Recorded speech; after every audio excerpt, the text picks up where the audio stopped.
Hello viewers, welcome to Telangana basic star circle. So ఇక్కడ మనం ఒక క్వశ్చన్ అబ్జర్వ్ చేసినట్లయితే, so which among the following article speaks about impeachment of the president of India.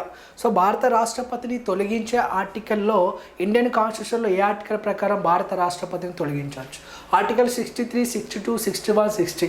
So ఈ విధంగా process అనేది ఇచ్చినప్పుడు, so దానికి సంబంధించిన ఆర్టికల్స్ అనేది ఎలిమినేషన్ అనేది చేసినప్పుడు అది ఈజీగా మనకు అర్థమైన చాయిసెస్ అని ఉన్నారు.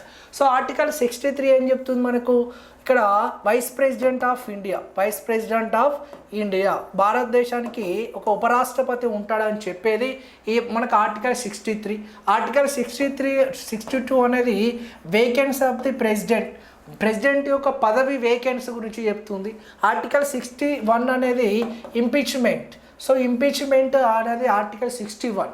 సో ఆర్టికల్ 60 అనేది oath and affirmation. So oath and affirmation of president చేత ఎవరు ప్రమాణ స్వీకారం చేయించబడతాడు?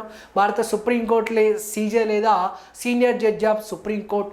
Impeachment of the motion introduce the either houses of parliament, both houses accepted 2/3 special మెజార్టీతో కంపల్సరీ యాక్సెప్ట్ చేయాలి. సో ఇప్పటి వరకు కూడా ఒకరిని కూడా ఇంపీచ్మెంట్ మోషన్ ద్వారా ఇంతవరకు ఏ రాష్ట్రపతిని కూడా తొలగించలేదు. సో ఇక్కడ వేకెంట్ అయితే వితిన్ 6 months లోపు రాష్ట్రపతి ఎన్నికలని కంపల్సరీ నిర్వహించాలి.